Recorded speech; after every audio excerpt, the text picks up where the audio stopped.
Hey gang, it's Paul with StudPack. Welcome back to our channel. Jordan and I are continuing with our A to Z step-by-step shower build. In our previous two videos, the very first one we did in the shower, we put our Triton backer board on the walls and waterproofed it with Schluter Curdy membrane. In our last video, we did our pre-slope, and we used a technique where we use this strip of foam as a screed to get our pre-slope perfect from the perimeter all the way down to our drain. It's dried rock hard, it looks great, but it's not waterproof. So in today's video, we're gonna show you how to waterproof that, and we're actually gonna start laying some tile. Now let's talk waterproofing this shower floor so it's gonna last 100 years.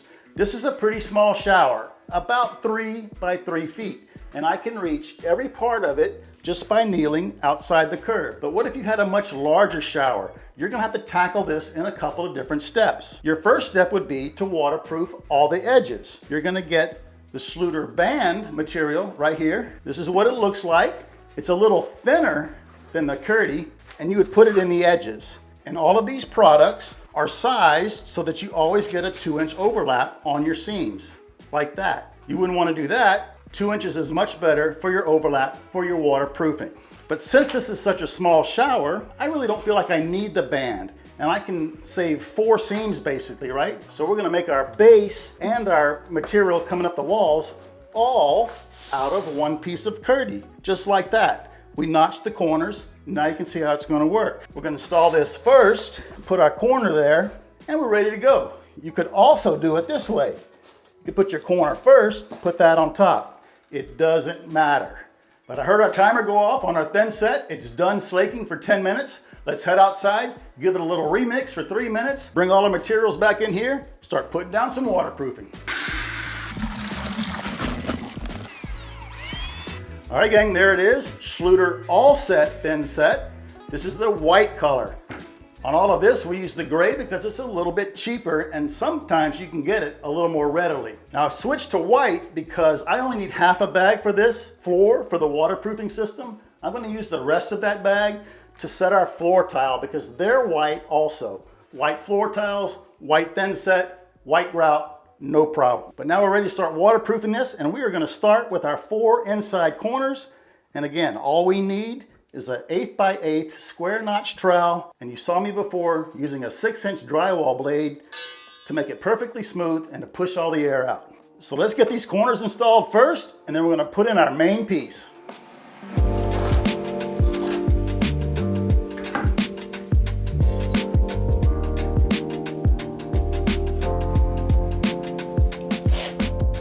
All right, we're about ready to install this corner. It's sitting right here, but because we lowered our curb, as you can see, we got this little flap at the top.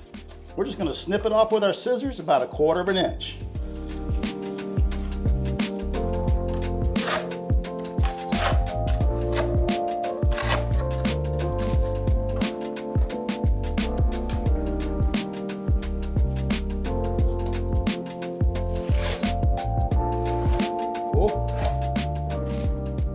All of our inside corners are set, and we're ready to put in our main piece. But we're not done with corners yet. We're gonna use these outside corners over here. And again, we're still gonna have to trim these because now they're too tall also. So let's get our trowel, put thin set here, and put down our main piece. We're almost done.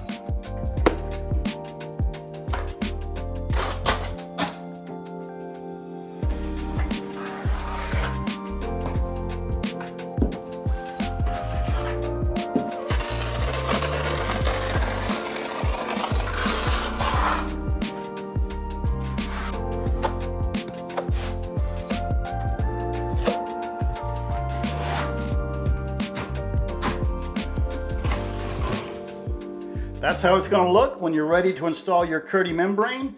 And on the drain, you don't need to come down here in this lower recess. Just stop at that upper bevel because that's where you're gonna cut the hole in the membrane so your water can drain. So I'm ready to go. I've got an arrow marked on this piece pointing towards that valve so it's oriented right. Let me lay it in there and install the floor. Nice.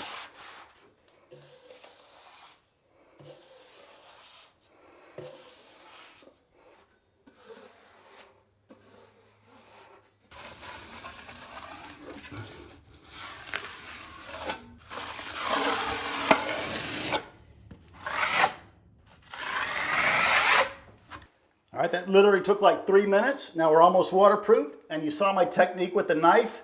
I was setting that corner like that. Instead of jamming it in this way, I felt like that was too much. I've got a nice rounded corner there, and it's not pushing the Schluter into the corners. All right, now let's talk outside corners. All right, on these outside corners, Schluter makes one of these. Again, we're gonna trim it, put it there, there, flip it, put it there, and on this outside corner, we're actually gonna use one of our inside corners like that, flip it also, and it's gonna cap that. Now you see we got a little gap here, a little piece of Curdy. Gonna water seal all of that. Now over here, we're just gonna put one corner. The glass is gonna be here, so that's gonna go like that and extend way out here. Imagine the glass is in my left hand. There's no point in waterproofing this, so I'm not gonna use a corner there. And the same thing goes over here. This corner is gonna extend way out past the glass, but on this corner, we decided to do the whole thing because this is our shower opening and water could come out, and we wanted to seal this whole edge right here. So let me move all this and start installing some outside corners.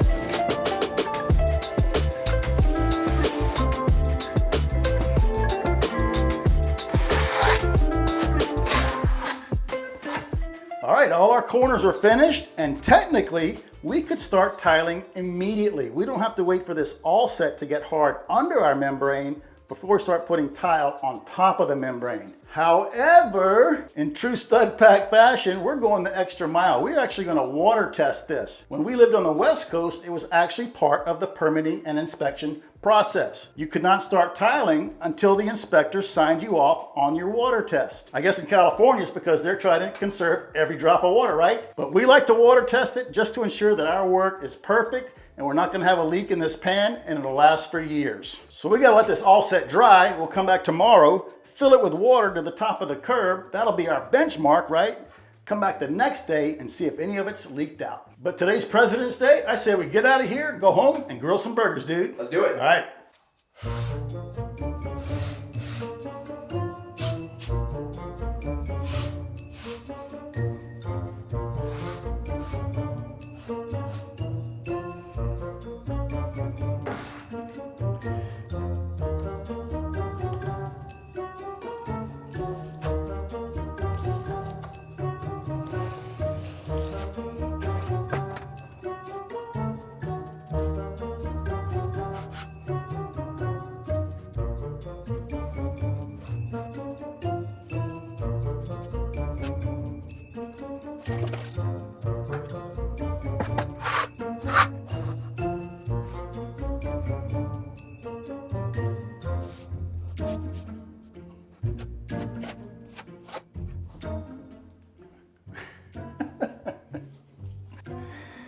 All right.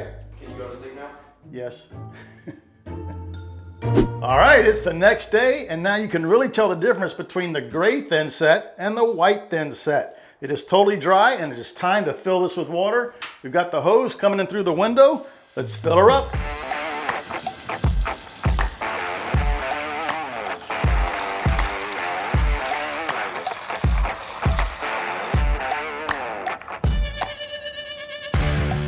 All right, cool. We are at the top of our curb. That's gonna be our benchmark. If you don't have a curb as your benchmark, just put a mark on the wall. We're gonna put our money where our mouth is. Now our water is where our work is.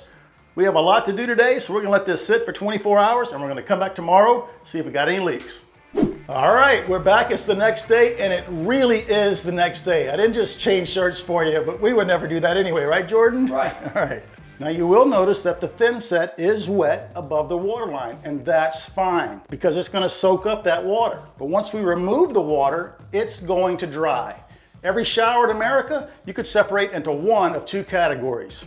It's gonna be a draining type of system, or it's gonna be a drying type of system. In the draining type of system, water's gonna get through any cracks, it's gonna get through the grout, it's gonna hit the waterproofing behind the mortar bed on the tile walls, flow down, hit the vinyl pan, the lead pan, the hot mop, whatever it is, flow to the drain and get out of the system through the weep holes. that's where your bulk water goes. On a drying type of shower, you don't have bulk water. It dries the same way it migrated in behind the tile, right? Mainly through the grout. But all this talk about water, I want to get rid of this water. So let's cut our membrane and see how we did. Now you'll notice we use the membrane to plug our drain. If you have this inspected and your inspector will allow you to do that, that's a good tip. It saves you from getting a pipe plug and plugging it like that. But I'm just going to cut it out. I got a hook blade in my utility knife. I'm going to cut a small hole in the middle. We'll get all the water out and then I'll finish it off once I can see the drain. You ready, bud? Let's do it. All right. I'm a little bit nervous, dude. I've never tried this before. All right, there we go. Ready or not. And we're off.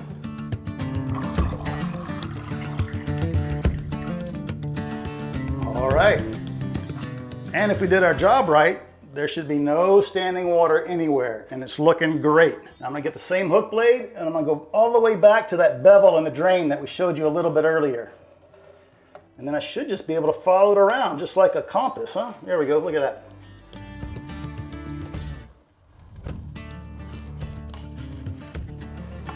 Now you will notice we have a horizontal discharge on our Grouting drain.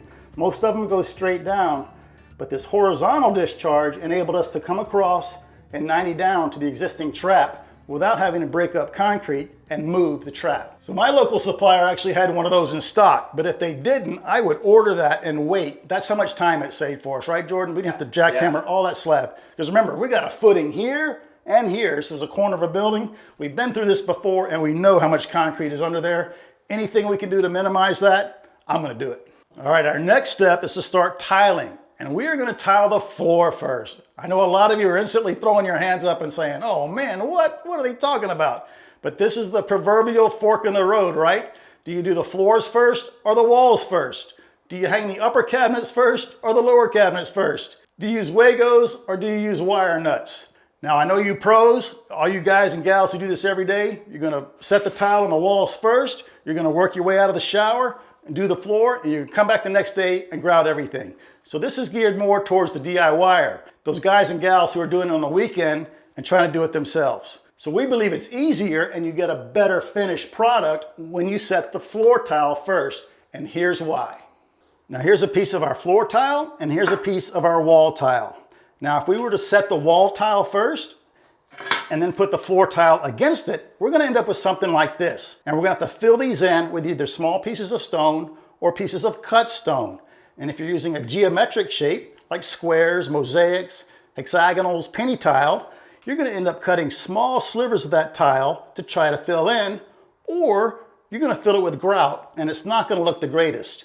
If you go back to my mom's shower video where we gave you some close-ups of the floor, that's exactly what happened. They weren't able to cut those little slivers, so it's filled with gray grout on a white floor. And to me, it really stands out. So we think it looks much better to do the floor first and put that on top. Doesn't that look killer? It looks like it's smooth and uninterrupted, right?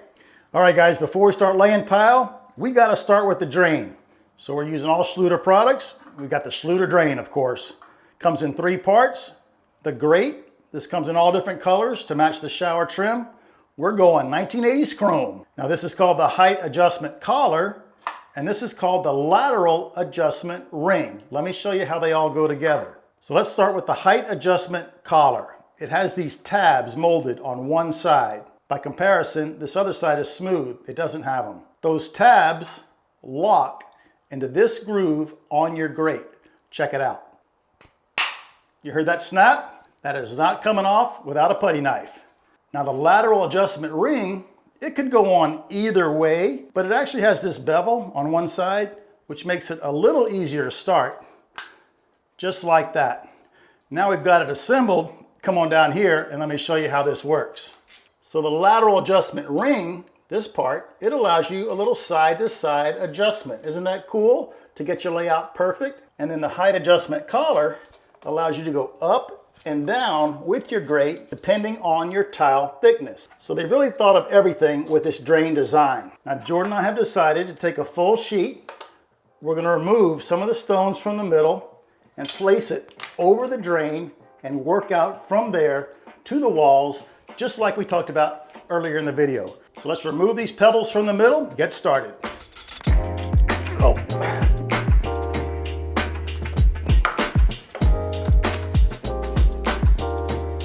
I actually like it this side.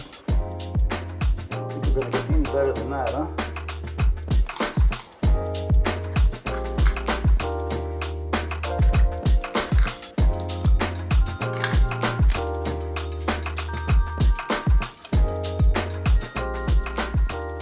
All right, there we go, gang. As you can see, we moved the stones from the middle, got it set in there, and here's all our extra stones. Now the idea is that we're gonna use these and we're gonna fill in here just like a puzzle piece, something like that. Now, obviously, we're gonna do a little better job because we're gonna have a big pile of stones by the time we're done. So I say we go get our other sheets of tile. Let's loose fit everything, make sure it works before we start mixing thin set.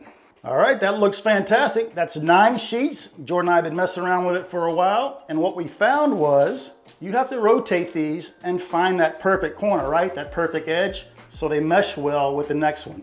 They're all pretty close, but sometimes you find one that's just like perfect, and that was our goal. So we just removed full stones from the perimeter, like of this sheet. You can see the mesh right there. There was a few stones over there hitting our wall, so we just removed them. Same here, and on these two. And check it out. Here's 3 of those stones we talked about. And see how nicely that's gonna work as we fill it in.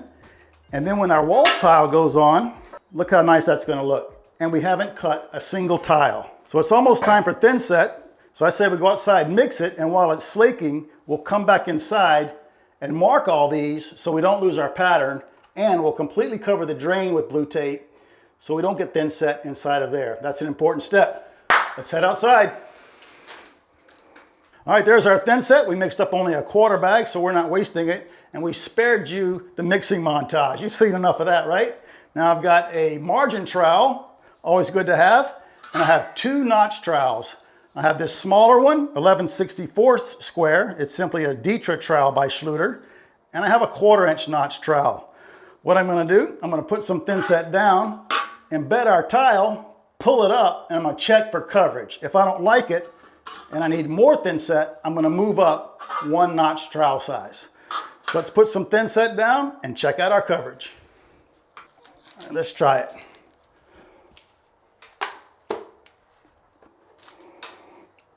Not bad, but I think I'm gonna move up 1 trowel size. For sure. All right, let's clean that up, and the 1/4 inch is gonna be the one we use. All right, let's go ahead and set our drain first, and then we're gonna start working on our floor tile. We've got the S marked on there with a line. That indicates that our Schluter name is gonna be properly oriented towards the door, right? We don't want it facing this way. It's gotta be right. That's the stud pack way. All I'm gonna do, I'm gonna get some thin set, and I'm gonna fill in under these corners. So when we push it down, and you're gonna see that later, this will ooze out and properly support this drain. Now we'll put our lateral adjustment ring on there. Come on, just like that. Now I'm gonna put some thin set around here. That way it'll bond it to our drain.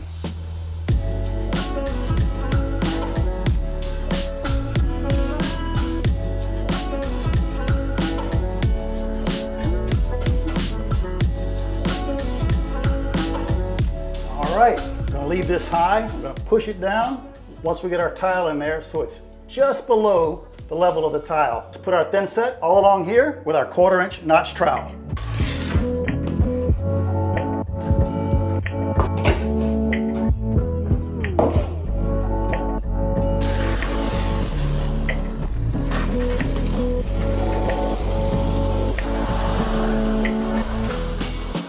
All right, before we start laying tile, I'm gonna take my margin trowel and check out the perimeter here. Got quite a bit of thin set. It's gonna ooze up, I know that. So instead of cleaning it, I'm gonna remove it.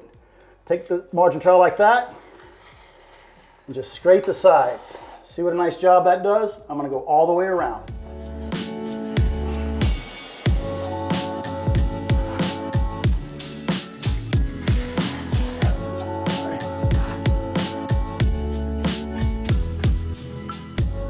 All right, finally ready to start laying some tile.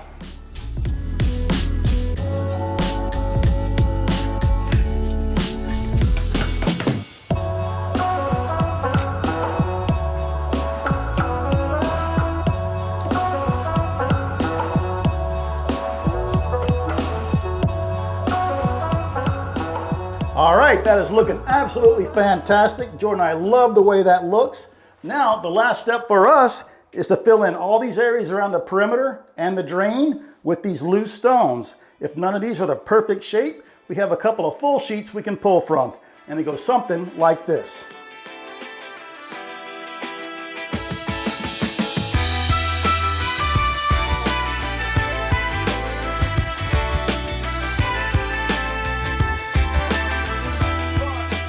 All right, all the stones are set, and doesn't that look great? Now I'm going to use my old grout float, and I'm just going to tamp down the tops just to make sure they're all in plane, so to speak. Once I'm done with that, a light sponge, and we are ready for grout tomorrow. Now, in full disclosure, we had a few that were hard to fit, so we were able to cut little pieces with these tile nippers. What do we have, Jordan? Maybe 6 of those? Yeah. Yeah, not bad at all. And when the wall tile is on there, you won't ever see the cut edge. The cut edge is always under the wall tile. All right, man, let's clean this up, get out of here. All righty, gang, it is the next day, and we are gonna grout the shower floor today. Why are we grouting the floor before the wall tiles are even up? Well, we're gonna talk about that when we head back into the bathroom. But we are using Prism grout, and the color is Arctic white, or is it Arctic? Arctic. Arctic. Antarctica. It's Arctic. Arctic. And see this right here, rapid setting? They don't put that on there for no reason. That is no joke. I'm gonna spin the box around and we're gonna talk about that. We did a shower over a year ago. We used this grout and it started setting up within minutes. We could barely finish the shower. We saved it, but it was a ton of work. I still have some trauma from that project. Now check this out right here. See how he's mixing it? They're mixing it by hand for 5 minutes. We used our drill for 5 minutes because that's how we mix all of our thin sets and grouts and all that stuff. But we realized that introduces a lot of friction. With the friction comes heat. Heat is bad when you're mixing grout. You want everything cool. We're in the shade. Even though it's February here, we're in short sleeves and shorts in southern Louisiana. It's kind of warm. So I've got my cool water and my cool grout, and we're gonna dump it in here. And we're actually gonna use the drill, but we're not gonna mix it for 5 minutes. We're just gonna mix it until it's the consistency that we like, and then we're gonna let it slake. All right, buddy, you ready to mix this grout? Let's do it. Let's do it. All right, I'm liking that a lot, and that was only about 20 seconds, and this thing is set at 300 RPM, pretty slow, but it did the job. So we're gonna let it slake for 5 minutes, and while it's doing that, let's go back over here and let's talk about something very critical. In this 17-pound box of grout, there are actually 2 separate bags that total 17 pounds. On the directions, it says to add 2 quarts of water, but that's if you're using both bags.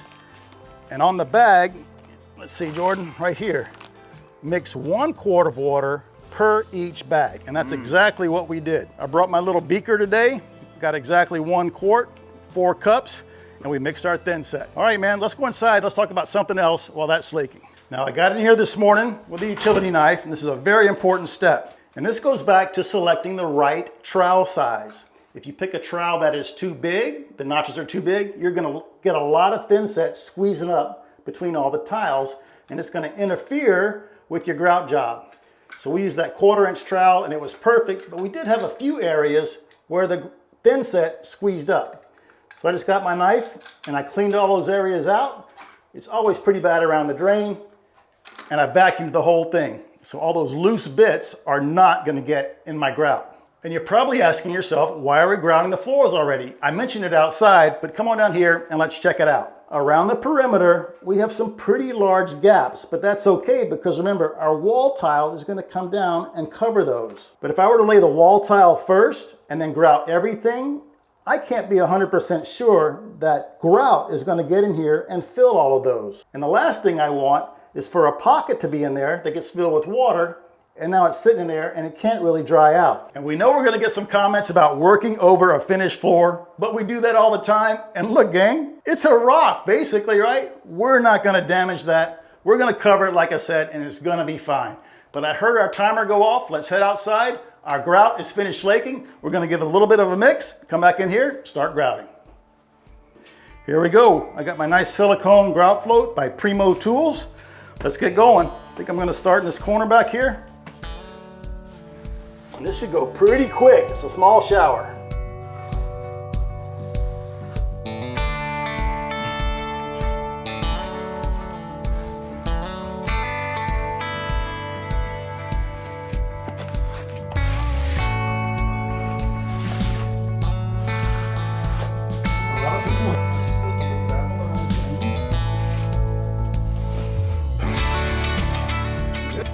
All right, gang, it's all grouted, but we gotta wait for this grout to harden a little bit. So we're gonna take a little break and we'll come back and start sponging when this stuff gets hard. All right, we've been keeping an eye on this. It is firm to the touch. What I mean by that, when I press down with my fingertip, it barely goes in. So I've got a dry sponge. What do I mean by that? There's just a couple of drops coming off of there. And this is the most satisfying part for Jordan and I. Let's start removing this grout and seeing what our finished product is gonna look like. Nice. It's perfect.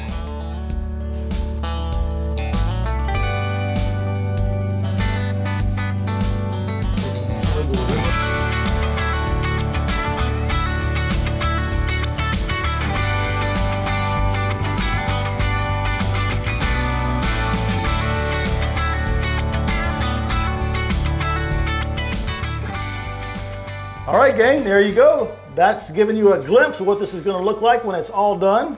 Now, yes, there's a little bit of a haze here, but I'm gonna leave it alone. We're gonna come back tomorrow with this blue microfiber towel and give it a polish, and it's gonna remove all that haze. You try to remove it with a sponge, you're gonna overwater that grout, and it's gonna weaken the grout. So I'm gonna stop. I made a promise to Jordan. I'm not gonna come back and work on it after he leaves. I gotta set up security cameras in here. That's right. So we waterproofed the floor. We water tested it, make sure it didn't leak, lay the tile all in one video, and we sure hope you learned something and we gave you the confidence to do this on your own. If you got a bathroom you're trying to remodel. Let us know in the comments what you learned. Tell us about your projects. Check your like button. If you think it's leaking, you know how to waterproof it, make sure you unplug it first, smash it for us, subscribe if you haven't already, and we will see you guys on our next video.